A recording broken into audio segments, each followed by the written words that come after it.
before the throne, before the Golden Championships, before the name The Game became legend, there was a young man from Nashua, New Hampshire, hungry, relentless, and obsessed with one thing: greatness. He wasn't born into wrestling royalty. He wasn't a natural giant, but what he lacked in size, he made up for with an iron will and a mind sharper than any sledgehammer he'd ever swing. This is the story of Triple H, the man who climbed to the top of the wrestling world, and the man who watched it all begin to crumble beneath him. From his early days training in tiny gyms to ruling WWE's golden era beside Vince McMahon himself, Triple H's journey is one of the power, politics, and pain. A story of ambition that redefined what it means to be the game. But power always has a price, and in the world of professional wrestling, that price is often everything. The beginning of a game. Born, Paul Michael Levesque. On NewsYa, July 27, 1969, in Nashua, New Hampshire, Paul was just another small-town kid fascinated by the larger-than-life world of wrestling. As a child, he idolized Ric Flair, the suits, the confidence, the championship gold. Flair wasn't just a wrestler. He was the blueprint for everything young Paul wanted to become. By 14, while most kids his age were dreaming of summer vacations, Paul was already lifting weights, studying wrestling tapes, and imagining himself in the ring.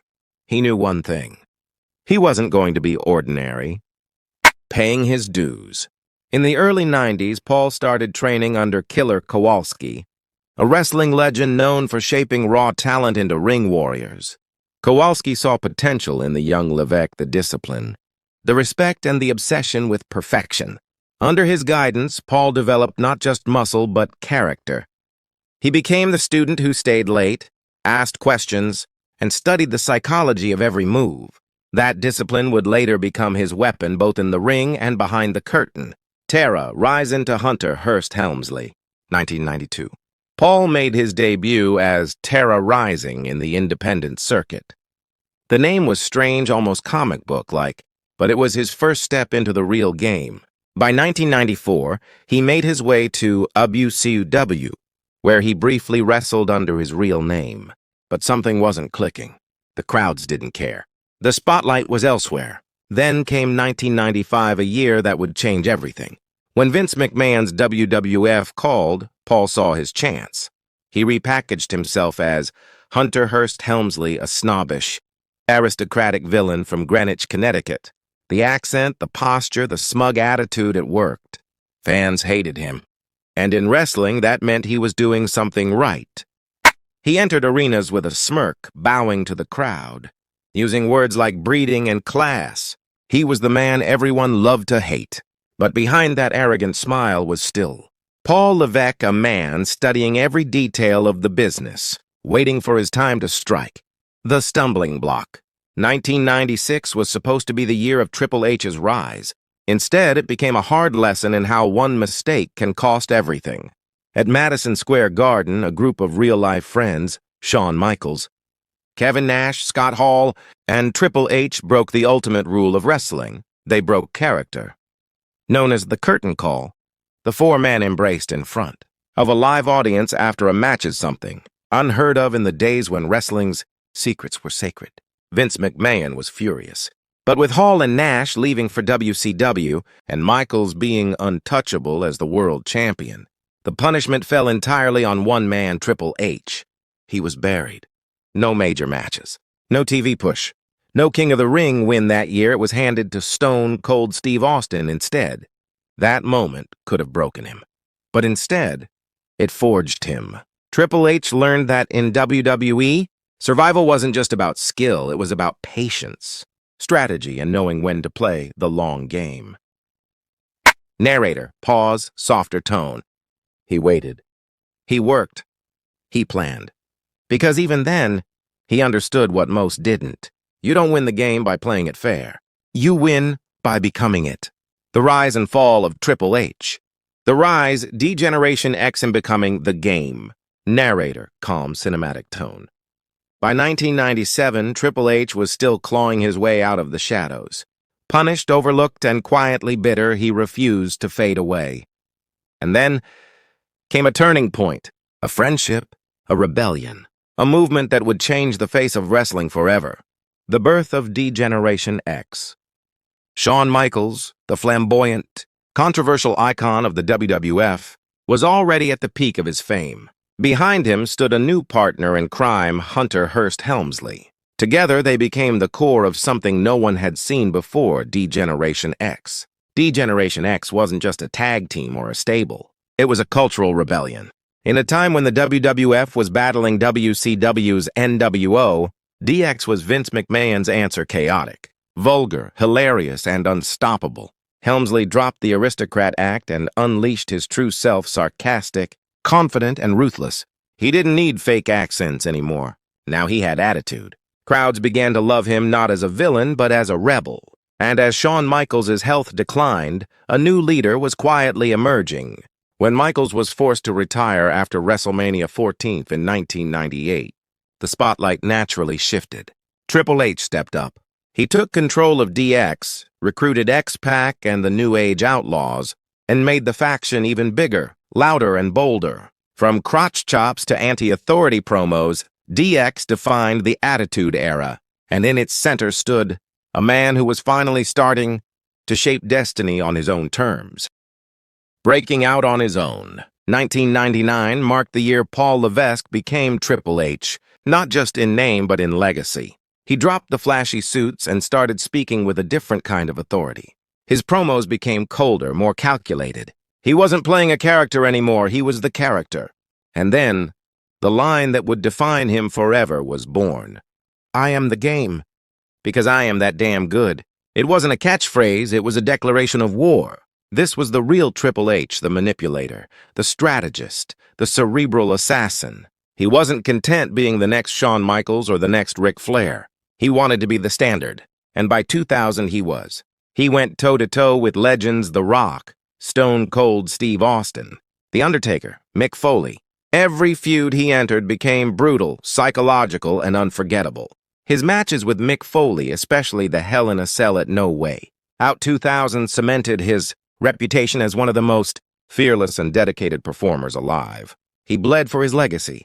He earned the fans' respect, the locker room's fear, and Vince McMahon's trust, power behind the curtain.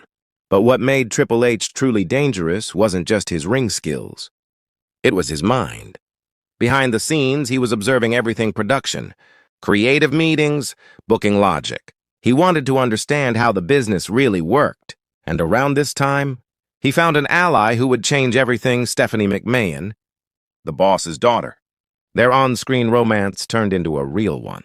And by 2003, the two were married in real life, forming one of wrestling's most powerful partnerships. Now, Triple H wasn't just winning matches. He was playing a far bigger game, the game of power. With influence came opportunity, and with opportunity came domination. From 2002 to 2005, Triple H ruled WWE as its undisputed king, multiple-time world champion, leader of Evolution, a new faction featuring Randy Orton, Batista, and Ric Flair. He wasn't just at the top of WWE. He was building the next generation of stars while keeping his throne secure. But success comes with a shadow. And in that shadow, whispers began to grow louder. That Triple H was using his power to hold others down. The politics of power. The fans began to notice. Wrestlers began to talk. They said Triple H was burying talent. That he refused to lose clean. That his marriage to Stephanie made him untouchable. And while some of it was rumor, some of it wasn't. He was protective of his image. He made sure every feud ended with him still looking strong. And for many up-and-coming stars, facing the game wasn't an opportunity. It was a trap. But from Triple H's point of view, it was all business. In his mind, if you weren't good enough to beat him, you didn't deserve to. The fans were divided. Half saw him as a manipulative tyrant. The other half saw a master strategist keeping WWE alive through its most competitive era. And for a while, both were true. In a world driven by fame, ego, and power, Triple H became a symbol of all three. But he was also something else. A survivor. The game was on top of the world. Until the world itself started to change. Because every king, eventually faces the moment he's forced to fall. The rise and fall of Triple H. For nearly a decade, Triple H ruled WWE with an iron grip. The game had become more than just a nickname. It was an empire built on power, fear, and precision. But every empire, no matter how strong, eventually cracks. The first break. January 2001. Triple H was at his physical peak, a two-time world champion, leading the company through its wildest creative highs. Then came Monday Night Raw, May 21st. A tag team match, Triple H and Stone Cold versus Chris Jericho and Chris Benoit. Mid-match. As he planted his foot to break a hold, his quadriceps tendon tore clean off the bone. A career-ending injury for most men. But Triple H wasn't most men. He finished the match. On one leg, still delivered his part of the story. When he finally collapsed backstage, the locker room knew they'd just witnessed something unreal. He was rushed into surgery. Doctors told him recovery could take a year, maybe more. For months, he was away watching the business move forward without him. New faces began to rise. The Rock went to Hollywood. Stone Cold battled injuries. And in their absence, WWE found new heroes.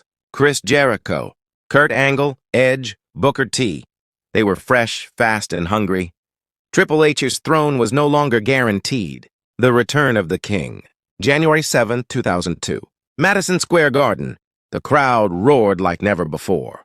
After 8 months away, Triple H returned bigger, stronger, and more determined than ever. It wasn't just a comeback, it was a coronation. The lights dimmed. Smoke filled the ramp, and the arena shook. Triple H was back, and business had just picked up. In the following months, he dominated again, winning the Royal Rumble, main eventing WrestleMania, and reclaiming the undisputed championship. But something had changed. The fans respected him, but the energy was different. The cheers were mixed with boos. They were starting to see the game not as an underdog, but as a king who refused to step aside. The Golden Cage. Between 2002 and 2005, Triple H held world championships for a combined total of over 600 days. The Reign of Terror, as fans began to call it, wasn't about competition, it was about control. Week after week, he beat challenger after challenger. Rob Van Dam, Kane, Goldberg, Scott Steiner, Booker T, Randy Orton.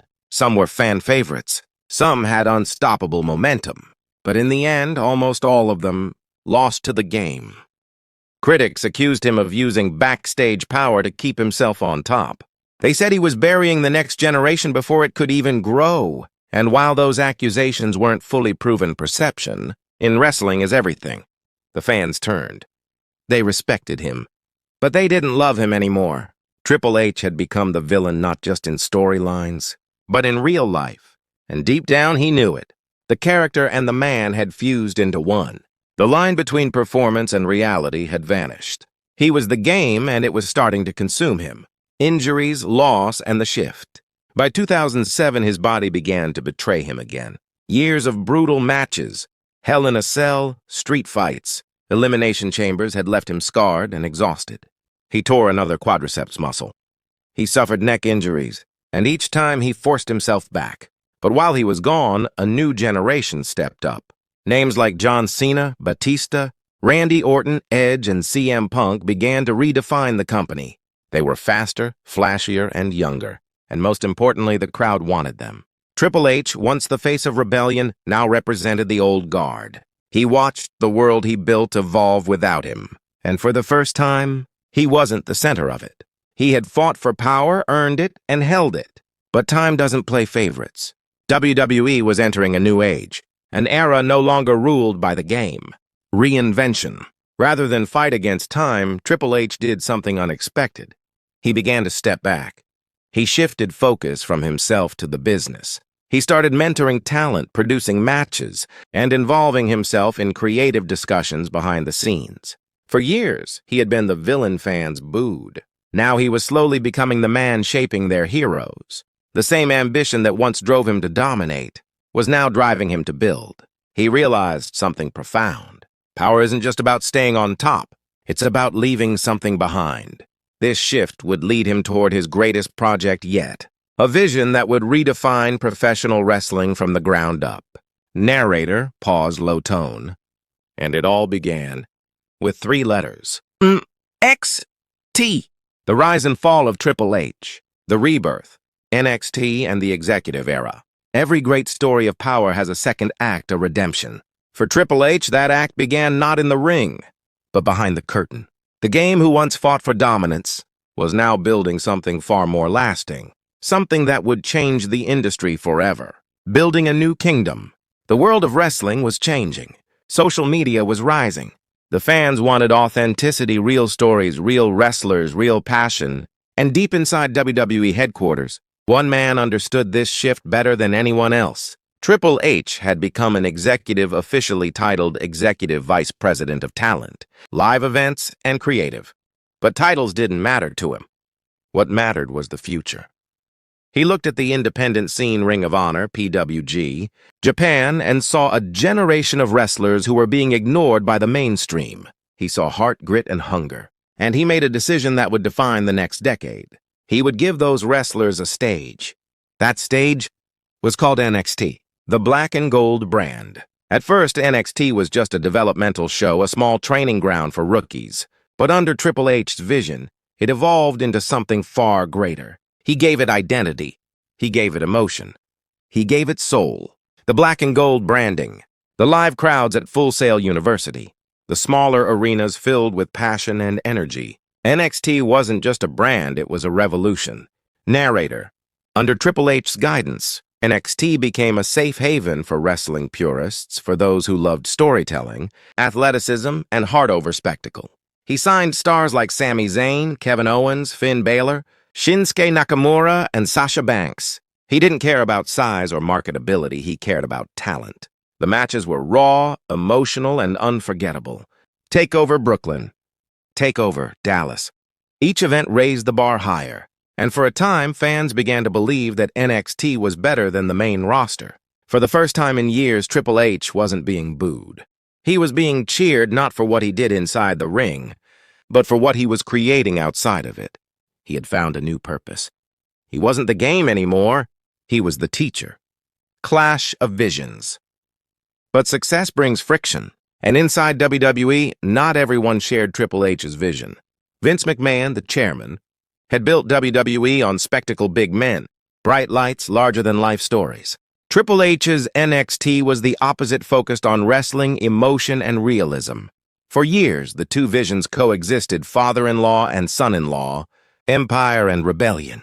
But eventually they collided. When NXT went head-to-head with AEW Dynamite in 2019, the so-called Wednesday Night War began. It was Triple H's brand versus a new challenger. And despite NXT's loyal fan base and brilliant shows, AEW won. Week after week, ratings fell. Critics called it the fall of NXT. Triple H had poured his soul into NXT, and now it was slipping away. By 2021, the black and gold era was over. WWE rebranded NXT into NXT 2.0, a colorful, corporate vision that stripped away the heart Triple H had built. Fans were furious. Triple H went silent. Behind the scenes, rumors swirled that he had lost creative control. Heartbreak. Then came the real blow.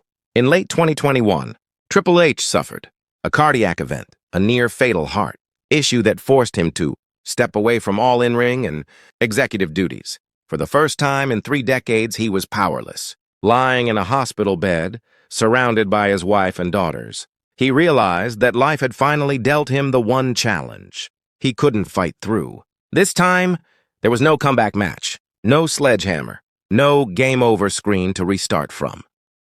The man who had fought his way through politics, injuries, and pain was now fighting for his life. And in that silence, something changed within him. The hunger for power faded. The need for control softened. He had spent years chasing greatness. Now he understood the value of simply being alive. As he recovered, the wrestling world began to shift once more. Vince McMahon retired amid controversy in 2022, and the call came for Triple H to step back in not as a performer, but as the new chief content officer of WWE. The game had returned, but this time not to win matches, to rebuild the kingdom.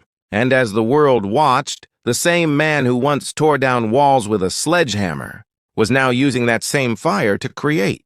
The fall begins, but every empire eventually faces its reckoning. And for Triple H, that reckoning began quietly. Not with a scandal, not with a betrayal, but with the passing of time itself. The man who had once stood as the game, who ruled the ring and the boardroom, was suddenly at war with something even he couldn't defeat: his own body. Years of brutal matches, countless surgeries, and endless physical punishment had taken their toll. By the late 2010s, Triple H's role had changed. He was no longer the in-ring warrior. He had become the corporate face, the executive behind the scenes, guiding the new generation through NXT. And while NXT was thriving, something deeper was breaking. Triple H's creation, NXT, was more than just a developmental brand. It was his vision, wrestling reborn in pure form. While the main roster embraced entertainment, NXT brought wrestling back to its roots: emotion, passion, storytelling. For years, fans hailed it as the real WWE. But inside the company walls, there were whispers. Whispers that Vince McMahon didn't like how his son-in-law's show was outperforming his own. Corporate politics began to creep in. NXT's independence started to fade. Executives meddled. Rosters were reshuffled. And soon, Triple H found himself fighting battles not in the ring, but in the boardroom. Then came 2021. NXT was rebranded to NXT 2.0, brighter, flashier, and very different from the vision Triple H had built. It was no longer his world. It was someone else's idea of what his world should be. And then, the unthinkable happened. In September 2021, news broke that Triple H had suffered a serious cardiac event, a heart issue that nearly cost him his life. WWE fans around the world went silent. The game was fighting his toughest opponent, yet his own heart. For weeks, he vanished from the public eye. And when he returned, he was not the game anymore. He was a survivor. In an emotional interview, Triple H revealed the truth. His heart had stopped. Doctors told him his wrestling career was over. The man who lived for competition could never wrestle again. No grand farewell match, no final curtain call, just silence, and the echo of everything he'd built. Triple H had seen his empire shift. The rise of new stars, the fall of old loyalties, and the end of an era he had carried on his shoulders. And as he stepped back from the spotlight, the world began to ask, was this truly the fall of Triple H? Or was it simply the beginning of something greater? The rise and fall of Triple H. Every fall hides a chance for redemption. Every legend faces a moment when they must decide to fade away or to rise again. For Triple H, that moment came when everything around him seemed uncertain, and the very company he helped shape was about to change forever. In 2022, something that once seemed impossible became reality. Vince McMahon, the architect of WWE, stepped down amid scandal and corporate turmoil. The world of professional wrestling shook to its core. For decades, Vince had been the ultimate authority. But now the question echoed through every locker room, every arena. Who would lead WWE into the future? And then the doors opened once again. Triple H, the student, the soldier, the son-in-law, returned. But this time, not as a performer, not as the game. He returned as the architect of the new era. He was officially named head of creative and talent relations, the man who would now guide the future of WWE. It was poetic. The same man who had spent years earning Vince McMahon's approval was now the one entrusted with steering the ship Vince built. From the ashes of his downfall, Triple H rose again stronger, wiser, and more focused than ever. His first mission was clear: bring back the soul of wrestling. And so he began rebuilding what had been lost. Beloved stars who were released were quietly called back. Karrion Kross, Dakota Kai, Bray Wyatt, Johnny Gargano, names that fans had once cheered for, names that represented heart. He gave wrestlers their stories again. Matches had meaning. Promos had purpose. The fans, I could feel the difference. By SummerSlam 2022, the change was undeniable. Crowds were louder. Matches were longer. The storytelling deeper. This was no longer the machine-driven WWE of the past. This was a creative revolution. And at the center of it all was the man who once ruled it as the game. He no longer needed to hold a championship belt. He didn't need the spotlight or the roar of the crowd. His victory was different now. It was behind the curtain, in the passion of the wrestlers he mentored, in the emotion of fans who rediscovered their love for the sport. Triple H had once built an empire within an empire, NXT, and seen it stripped away. Now he was building something even greater, a legacy that stretched across the entire WWE. It wasn't just about matches or titles anymore. It was about balance, vision, redemption. In many ways, this was his final match, not inside the ring, but inside the world he had dedicated his life to. And this time, Triple H didn't just win, he transformed. From a Connecticut kid with a dream to a legend, a villain, a king, a visionary. Triple H's story is not merely a rise and fall. It's proof that greatness isn't about how many times you win, but how you rise when you've lost everything. And that is the story of the rise and fall of Triple H, a tale of power, pain, and purpose. And like every great story in wrestling, it reminds us that the game never truly ends. The legacy lives on. Every great story ends with silence. When the crowd fades, when the lights dim, and when the hero walks away, what remains is the legacy. For Triple H, that legacy isn't measured in championship belts or in the number of main events he's wrestled. It's written in something far deeper, the generations he inspired and the empire he helped reshape. Look closely at today's WWE. Every superstar who stands at the top, Roman Reigns, Seth Rollins, Becky Lynch, Rhea Ripley, Finn Balor, they all walked through doors Triple H helped open. He believed wrestling was more than just a spectacle. He believed it was a story of people, their dreams, their scars, their redemption. And that belief became his greatest contribution to the sport. The man who was once mocked for marrying into power proved that power means nothing without vision. He built NXT from a small developmental show into the beating heart of wrestling creativity. He gave young talent something no corporation can buy: faith. Faith that if you work hard, tell a story, and love this business, you can make it. Behind the scenes, Triple H is not the game anymore. He's the mentor. The man who tells rookies to respect the craft, to find their own identity, to never forget that wrestling is about connecting with people. That's his real championship.